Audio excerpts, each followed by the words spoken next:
I watched from my kitchen window as Margaret stood on her cracked patio, screaming at the emergency crews. Behind her, a massive boulder had punched through her deck like a fist through paper. Water was still cascading down the mountainside, carrying rocks and debris that should have been stopped by the stone wall that once protected our entire neighborhood. 3 months earlier, she had forced me to tear down that wall, called it an eyesore, a violation of community standards. She dismissed the engineering reports, ignored the warnings, and celebrated when the demolition crew reduced 60 years of expert stonework to rubble. Now she was pointing at me through the chaos, her face twisted with rage, shouting something about sabotage and lawsuits.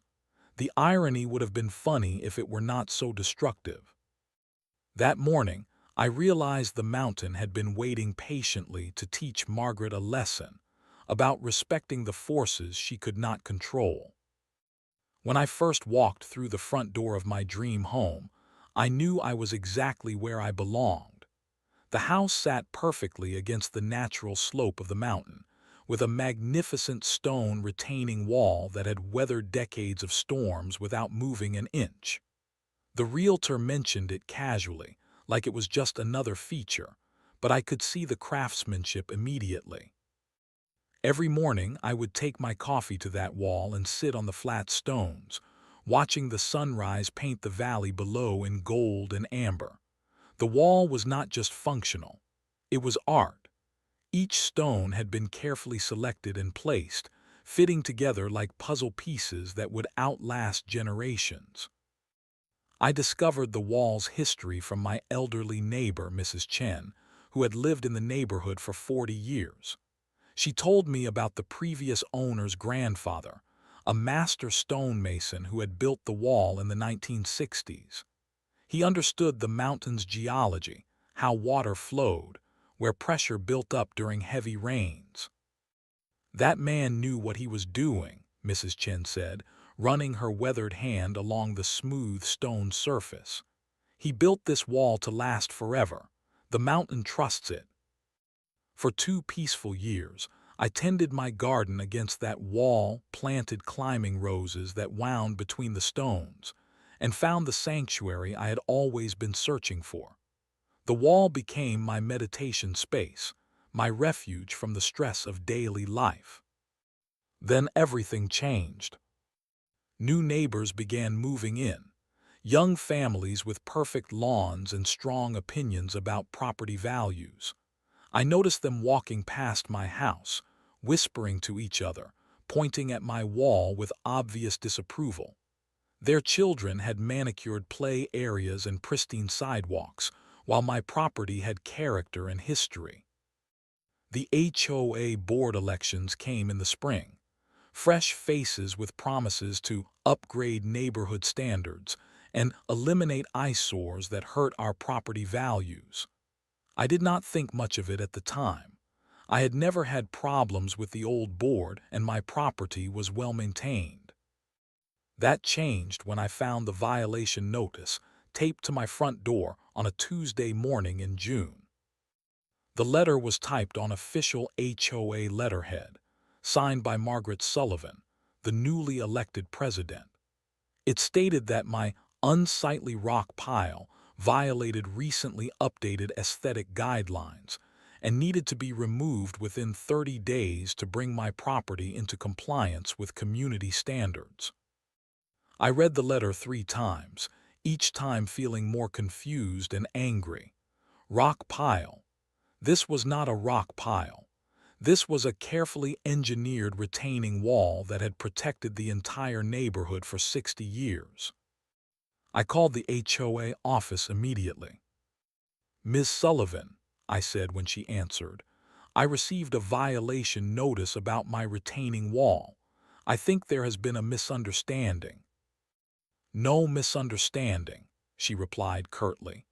"The board has determined that your rock pile is inconsistent with our community's aesthetic vision. The new guidelines are very clear." "But this is not a rock pile," I explained. This is a structural retaining wall that prevents slope erosion. It has been here for decades. Mr. Johnson, I understand you are attached to your rocks, but rules are rules. The notice gives you 30 days to remove them and restore a clean, attractive landscape that matches the rest of our community. I tried to explain the wall's history, its structural importance, the craftsmanship involved. Margaret listened with obvious impatience, interrupting me several times to remind me that aesthetic guidelines applied to all residents equally. "If you have concerns about the board's decision," she said finally, "you can attend our next meeting and voice them during the public comment period. But the violation stands." The call ended with a dial tone that echoed in my kitchen like a death knell. I walked outside and stared at my wall, this beautiful structure that had become the foundation of my happiness. The stones seemed to stare back, solid and patient, having weathered far worse storms than HOA politics. I had no idea that this was only the beginning. The harassment started the very next day. I was drinking my morning coffee on the wall when I noticed a woman with a clipboard walking slowly along my property line, taking photos and making notes. She was one of the new neighbors, and she made no effort to hide what she was doing. When I waved, she ignored me completely. By the end of the week, I had received 4 more violation notices. My mailbox was supposedly 2 inches too high. My grass was allegedly a 1/4 inch too long in the back corner of my yard. 3 decorative stones in my garden violated the natural landscaping requirements. Each notice came with a $50 fine. The daily inspections became routine. Different HOA board members and their supporters would appear at various times, walking my property line with measuring tapes, cameras, and notebooks. They documented everything: the color of my front door, the height of my fence, the placement of my garden hose. Margaret herself arrived on a Saturday morning, dressed in a business suit despite the weekend, carrying a leather portfolio that made her look like she was conducting a corporate audit. "Mr. Johnson," she said without preamble, "I wanted to speak with you personally about your compliance issues." She was younger than I had expected, maybe mid-40s, with sharp features and cold eyes that seemed to evaluate everything as either an asset or a liability. I learned later that she was a former corporate lawyer who had moved to our neighborhood to escape the city stress, only to recreate that same aggressive environment in suburban HOA politics. "I do not have compliance issues," I replied. "I have a historic retaining wall that has been protecting this neighborhood since before you were born." "What you have," she said, consulting her notes, "is an unauthorized stone structure that violates multiple aesthetic guidelines. Removal is not optional." I decided to take a different approach. "Margaret, can I show you something?" I led her to the wall and explained how the stones were fitted together, how the drainage worked, how the structure had been engineered to handle the mountain's natural water flow. I showed her the craftsmanship, the way each stone supported the others, the subtle way the wall curved to follow the natural contours of the slope. She listened with the patience of someone waiting for a child to finish speaking. "Mr. Johnson, I understand you have emotional attachment to these rocks, but our community has standards. This wall looks primitive and rustic. It does not match the clean, modern aesthetic we are trying to achieve." "But what about the structural function?" I asked. "This wall prevents erosion during heavy rains." "That is what proper landscaping and modern drainage systems are for," she replied. "If you have drainage concerns, you can install appropriate solutions that meet our guidelines." I realized that reasoning with her was pointless. She had made her decision before ever setting foot on my property. The next week, I hired a structural engineer. David Rodriguez came highly recommended, with 30 years of experience in slope stability and retaining wall design. He spent 2 hours examining my wall, taking measurements, checking the drainage, and studying the mountain's geology. His report was 12 pages of technical analysis, but the conclusion was clear. The wall was essential for slope stability and had been expertly designed for the specific conditions of our mountainside location. Removing it would create significant erosion risks during heavy rainfall. I delivered copies of the engineering report to every HOA board member, along with a detailed letter explaining the wall's history and importance. Margaret's response came the next day. She doubled my fines. "Mr. Johnson," she wrote, "hearing a consultant to justify your noncompliance does not change the board's decision. Hired gun reports are not acceptable substitutes for community standards. Your fines are now $100 per day until full compliance is achieved." The anonymous complaint started immediately after that. Someone called the city building department claiming I had unpermitted structures. The fire department received reports of hazardous rock piles that might impede emergency access. The county health department got calls about stagnant water behind my retaining wall. Each complaint triggered an official inspection. Each inspection found no violations. Each inspection report went into my growing file of documentation. I began to understand that this was not about aesthetics or community standards. This was about power and control. Margaret had decided to make me an example, to show the neighborhood what happened when someone challenged the HOA's authority. The board meetings became exercises in procedural warfare. When I tried to speak during public comment periods, Margaret would interrupt me with technical objections. Too much time, wrong agenda item, improper format. She had mastered the art of using rules as weapons. I watched other homeowners in the audience, seeing the fear in their eyes. They understood the message: comply or face the same treatment. The mountain watched it all with ancient patience, holding its secrets about what happens when humans ignore natural forces in favor of artificial rules. Desperate for options, I scheduled consultations with 3 different attorneys who specialized in HOA disputes. Each meeting delivered the same crushing news: homeowners almost never win these fights.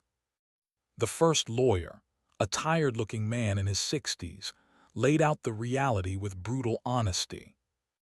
HOAs have broad legal authority to enforce aesthetic guidelines, he explained.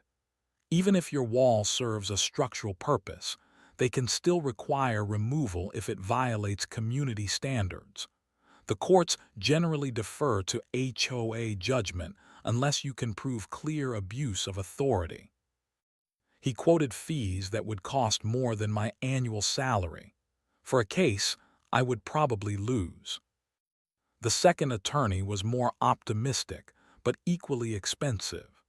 She suggested we could challenge the selective enforcement angle, but warned that HOA legal protections were designed to favor the association over individual homeowners. The third lawyer was the most honest. Save your money, fight them yourself, or comply with their demands. These cases drain bank accounts and rarely succeed. I left that final meeting feeling defeated but determined. If I was going to fight, I would do it myself. I spent the next month studying property law, easement regulations, and HOA governance requirements. I learned about procedural violations, selective enforcement doctrines, and the legal standards for abuse of authority.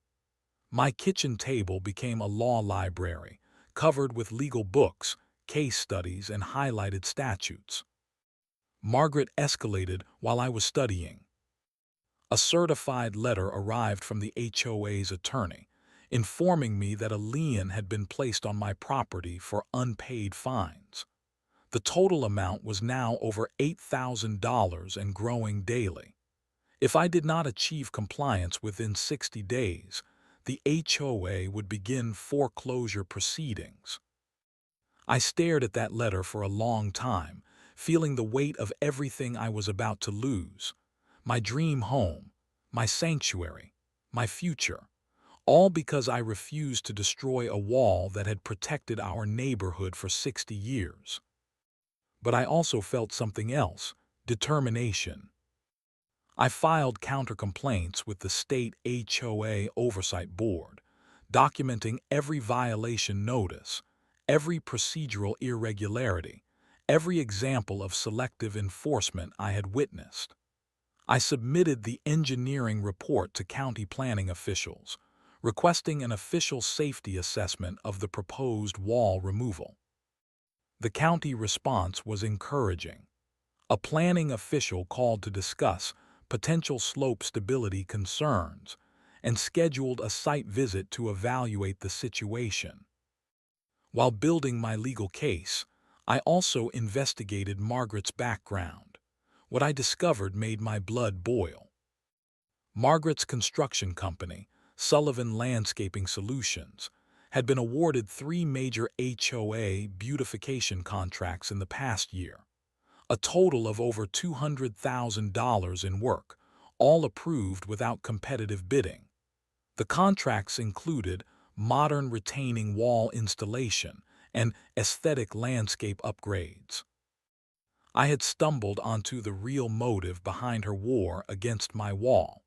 She was not just enforcing community standards. She was eliminating competition for her own business opportunities. Further research revealed that the HOA board had violated their own procedures when updating the aesthetic guidelines that targeted my wall. The changes had been made without proper notice to homeowners, without the required comment period, and without the legally mandated board vote. I documented everything, building a case that revealed systematic corruption and procedural abuse.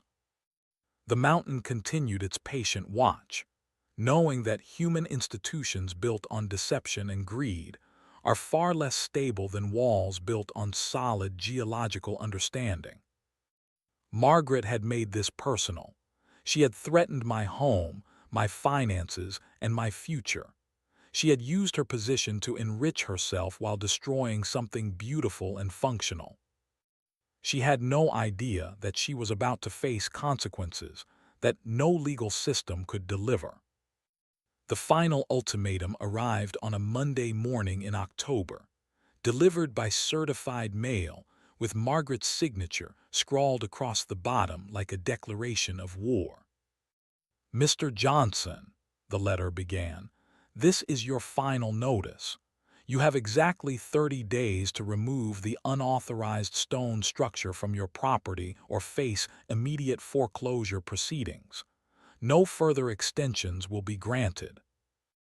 I sat in my kitchen, staring at that letter, feeling the walls of my world closing in. 30 days. After that, I would lose everything. That afternoon, I made a decision that felt like throwing myself off a cliff. I was going to fight this with everything I had, even if it meant losing everything I owned. I printed 200 copies of the engineering report and began going door to door throughout the neighborhood. I wanted every homeowner to understand what was really happening, to see the documentation, to know that their property values and safety were being sacrificed for one person's ego and profit. The conversations were heartbreaking. Mrs. Chen, my elderly neighbor, invited me in for tea and listened carefully as I explained the situation. She nodded sadly when I finished. "I know that wall protects us," she said quietly, "but I am too old to fight the HOA. They could make my life very difficult." The Johnsons on Pine Street were more direct. "We support you privately," the husband said, "but we cannot afford to make enemies of the board. They could target our property next." Family after family expressed the same sentiment. They understood the wall's importance. They disagreed with the HOA's decision, but they were too afraid of retaliation to speak publicly. I realized that Margaret had achieved something more insidious than simple compliance. She had created a climate of fear that prevented community members from opposing her even when she was clearly wrong. Desperate for media attention, I contacted every local news outlet I could find. Most were not interested in another HOA dispute. Property conflicts were common and rarely newsworthy. But when I mentioned potential safety hazards and slope stability concerns, one reporter showed mild interest. She promised to look into it, but made no commitments. The days ticked by with terrifying speed. 25 days, 20, 15. Margaret made sure everyone knew about the approaching deadline. She sent a neighborhood newsletter announcing that the stone pile removal would occur on November 15th as a community improvement project. She even arranged for a demolition crew to be on standby, publicly announcing their availability like she was planning a celebration. The cruelty of it was breathtaking. She was not just enforcing rules. She was humiliating me in front of the entire neighborhood. I spent sleepless nights staring at my wall, memorizing every stone, every joint, every curve. I knew that once it was destroyed, 60 years of craftsmanship and geological wisdom would be lost forever. The mountain would become vulnerable to erosion, and my neighbors would face risks they did not even understand. But I also knew something else. I knew exactly what would happen when the first heavy rain arrived after the wall's removal. I had studied the mountain's drainage patterns, understood how water would flow without the wall's guidance, and could predict where the slope would fail. The knowledge was both terrifying and strangely comforting. Margaret was about to discover that some forces cannot be controlled by legal documents and procedural manipulation.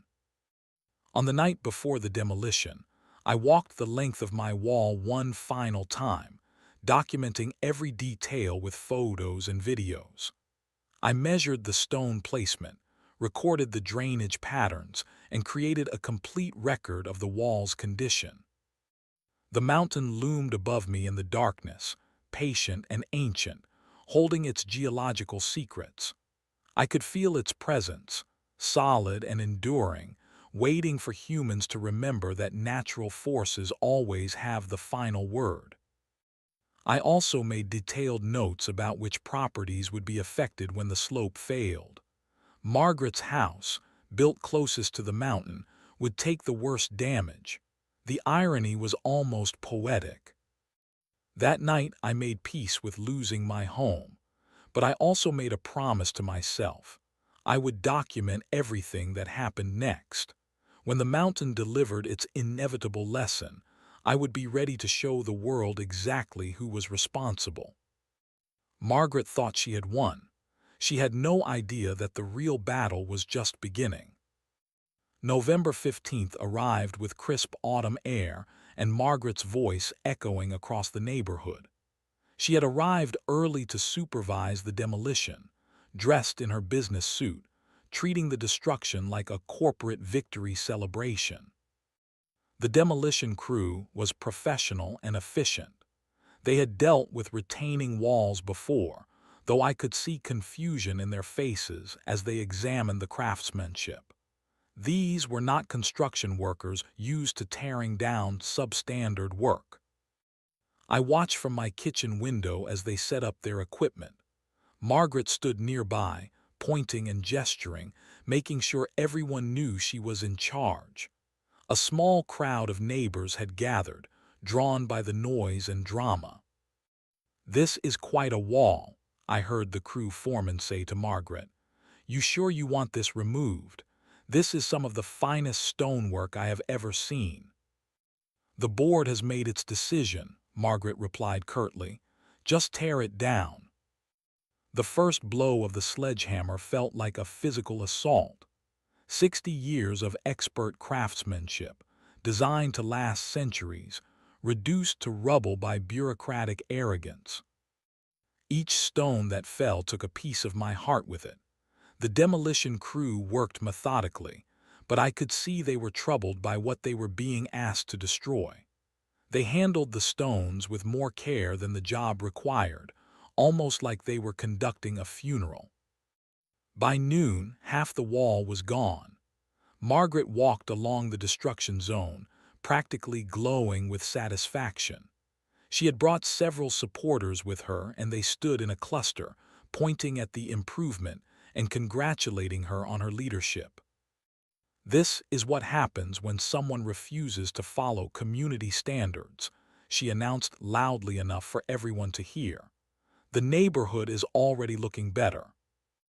I wanted to scream at her, to force her to look at the engineering reports, to understand what she was doing. But I knew it would be pointless. She had made her decision based on ego and profit, not facts or safety. The demolition was completed by 4 o'clock. 60 years of geological wisdom and master craftsmanship had been reduced to a pile of rubble in 6 hours. But within minutes of the crew's departure, I noticed the first signs of what was coming. Small rocks began rolling down the slope where none had rolled before. The mountain's natural drainage, guided by the wall for decades, was now flowing in new directions. Water that had been channeled safely away from the neighborhood was beginning to pool and redirect itself. I began documenting everything immediately. Photos every hour, measurements of the new water flow patterns, detailed notes about how the slope was responding to the wall's removal. Margaret paraded her supporters past my property throughout the evening, pointing out the improvement and mocking my earlier warnings about slope stability. "Look how much better this looks," she said to one group. "Clean, modern, appropriate for our community standards. We should have done this years ago." I bit my tongue and continued taking photographs. The first week brought a light rain that revealed the mountain's initial response. Without the wall to guide it, water began carving new erosion channels in the exposed slope. Small rivulets appeared where the ground had been stable for decades. I contacted the engineering firm again. "You let them tear it down." David Rodriguez sounded shocked. "That wall was essential for slope stability. Without it, you are looking at significant erosion risks during heavy rainfall." "How significant?" I asked. "Major slope failure within 6 months," he replied. "Maybe sooner if you get a heavy storm." The wall was not just decorative. It was holding back tons of loose material that has been accumulating for decades. I documented his assessment and added it to my growing file. Margaret's reaction to my continued documentation was predictable. She accused me of being a sore loser and threatened to file harassment charges if I did not stop spreading fear and misinformation about community improvements. "The wall is gone," she told me during one confrontation. "Accept it and move on. Your doom and gloom predictions are not going to change anything." But the mountain was already changing everything. Each day brought new signs of instability: larger rocks rolling down the slope, deeper erosion channels, small slides of loose material during even light rainfall. I knew it was only a matter of time before the mountain delivered its lesson about respecting natural forces. Margaret remained obliviously confident, celebrating her victory and planning more community improvements. She had no idea that nature was preparing to teach her the difference between human arrogance and geological reality. The spring storm arrived on a Tuesday night in March, 3 months after the wall's destruction. The Weather Service had predicted heavy rainfall, but no one except me understood what that meant for our neighborhood. I watched from my kitchen window as water began cascading down the mountainside in torrents. Without the wall to guide it, the runoff was carving new channels everywhere, flowing in directions that had never seen water before. The first rocks began moving around midnight, small stones at first, rolling down the slope like marbles, then larger rocks tumbling with increasing frequency. The mountain was waking up. I called emergency services at 2 in the morning, when the real movement began. "This is John Johnson on Mountain View Drive," I told the dispatcher. "We have a slope failure in progress. Multiple houses are in danger." "Sir, can you describe what you are seeing?" "A landslide," I said, watching entire sections of hillside sliding toward the houses below. The retaining wall was removed 3 months ago, and now the slope is failing during heavy rain, exactly as predicted. The dispatcher took my information and promised to send crews immediately. Margaret's house took the first major impact at 2:47 a.m. I watched a boulder the size of a car crash through her back deck, splintering the wooden structure like kindling. The sound was tremendous, like a freight train derailing. Her screaming started immediately after that. The landslide continued for another hour. Rocks and debris poured down the mountainside, following the new drainage patterns created by the wall's removal. 4 houses were directly in the path of destruction, with Margaret's property suffering the worst damage. Emergency crews arrived as the slide was ending. Fire trucks, ambulances, and police cars filled the street with flashing lights and radio chatter. I met them at the edge of my property with my documentation. "I am the homeowner who tried to prevent this," I told the fire chief. "I have engineering reports that predicted this exact scenario."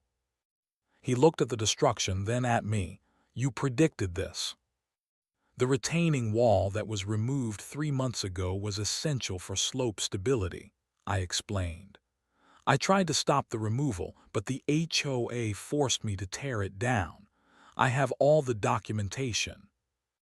Margaret emerged from her damaged house in a bathrobe, her face wild with panic and rage.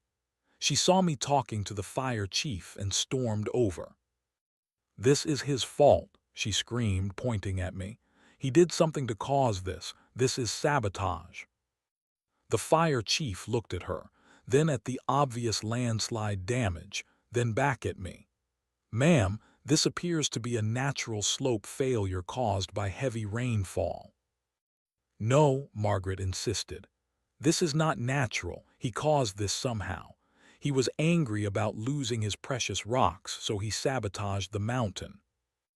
Even in her panic, her words revealed her complete inability to understand natural processes. She genuinely believed that human anger could cause mountains to move. "Ma'am," the fire chief said patiently, "landslides are geological events. They are not caused by sabotage." I handed him copies of my engineering reports, photos of the wall before and after removal, and documentation of the HOA's decision-making process. "This report predicted slope failure within 6 months of wall removal," I explained.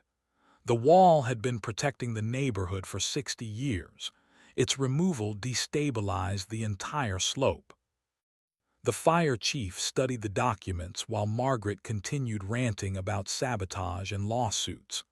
Her house was uninhabitable, her deck was destroyed, and her yard was filled with boulders, but she was still trying to blame me for the consequences of her own decisions. Geological experts arrived within 2 days to assess the damage.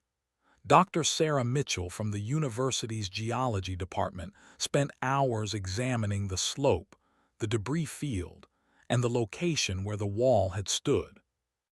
Her preliminary report was devastating for Margaret. The landslide was directly caused by the removal of the retaining wall. The wall had been channeling water flow and stabilizing loose material for decades. Its removal created the conditions that led to inevitable slope failure during heavy rainfall. Dr. Mitchell's assessment validated everything I had tried to explain for months. The wall was not just decorative. It was essential infrastructure that had been protecting the entire neighborhood. Margaret's insurance company sent their own experts, who reached the same conclusion. The damage was caused by preventable slope modification and would not be covered under standard homeowner policies. The other affected homeowners began asking difficult questions about who was responsible for their damages. When they learned that the HOA board had forced the wall removal against engineering advice, the legal implications became clear. Margaret faced massive repair costs, insurance denials, and potential liability for the damage to other properties. Her victory celebration had become a disaster of her own making. The mountain had delivered its lesson about respecting natural forces. The price of that education was measured in tons of rock and debris, but the most important lesson was about the consequences of ignoring expertise in favor of ego. The aftermath of the landslide brought swift and decisive justice that no legal system could have delivered. Margaret's insurance company rejected her claim within a week. Their investigation concluded that the damage resulted from preventable slope modification that had been done against professional engineering advice. The policy exclusion for earth movement caused by human activity meant she would receive no coverage for the tens of thousands of dollars in damage to her property. The three other affected homeowners filed lawsuits against the HOA within a month. Their legal argument was simple. The board's decision to force wall removal had directly caused the landslide damage to their properties. The engineering reports I had commissioned provided clear evidence of causation. Margaret's comfortable suburban life became a nightmare of contractor disputes, insurance battles, and legal liability. Her house remained uninhabitable, filled with debris and structural damage. She was forced to live in a hotel while trying to manage the financial crisis her arrogance had created. Meanwhile, my insurance company fully covered the reconstruction of my retaining wall. The adjuster who handled my claim was amazed by the documentation I had prepared. "I have never seen a homeowner with such thorough records," he told me. "You predicted this disaster, tried to prevent it, and documented everything. This is the easiest claim approval I have ever processed." The new wall was built using the original engineering plans, enhanced with modern drainage improvements and earthquake-resistant design. The construction crew treated the project like a historical restoration, respecting the craftsmanship of the original while adding contemporary safety features. The neighborhood's political landscape changed dramatically. Margaret resigned from the HOA board in disgrace, citing personal circumstances that everyone understood meant financial and legal catastrophe. Two other board members who had supported the wall removal faced recall elections and were voted out by overwhelming margins. The new HOA leadership approached me with an unexpected offer. "We would like you to consider joining the board," the new president said. "We need someone with your expertise to help us make better decisions about structural and safety issues." I accepted the position with one condition. All future decisions affecting slope stability or drainage infrastructure would require professional engineering consultation before implementation. The local newspaper ran a feature story about the landslide and its causes. The headline read, "Ignoring expert advice leads to neighborhood disaster." The article detailed how HOA overreach and bureaucratic arrogance had created a preventable catastrophe. The story spread beyond our local community. HOA governance experts began using our case as an example of how aesthetic regulations can create serious safety risks when they ignore professional engineering advice. My relationships with neighbors improved dramatically. People who had been afraid to support me during the HOA fight now sought my advice on property maintenance and safety issues. The landslide had taught everyone the difference between cosmetic preferences and structural necessities. My property value increased significantly. The rebuilt wall became a selling point that attracted buyers interested in homes with proper slope protection. Real estate agents began marketing properties with professional engineering consultation as a premium feature. Margaret's story had a different ending. Unable to afford the repairs and facing ongoing legal battles, she lost her house to foreclosure within 6 months. She quietly moved away from the neighborhood, her construction company bankrupt and her reputation in ruins. The mountain had taught its lesson with geological patience and inevitable consequences. Natural forces do not respect human arrogance or bureaucratic authority. They respond to physics, engineering, and time. I rebuilt my morning routine, sitting on my new wall with coffee and watching the sunrise paint the valley in gold. The stones beneath me were solid and enduring, properly engineered to work with the mountain's natural forces rather than against them. The wall would protect our neighborhood for another 60 years, just as the original had done. But now everyone understood why that protection mattered. Sometimes the best revenge is simply being right and waiting for nature to prove your point.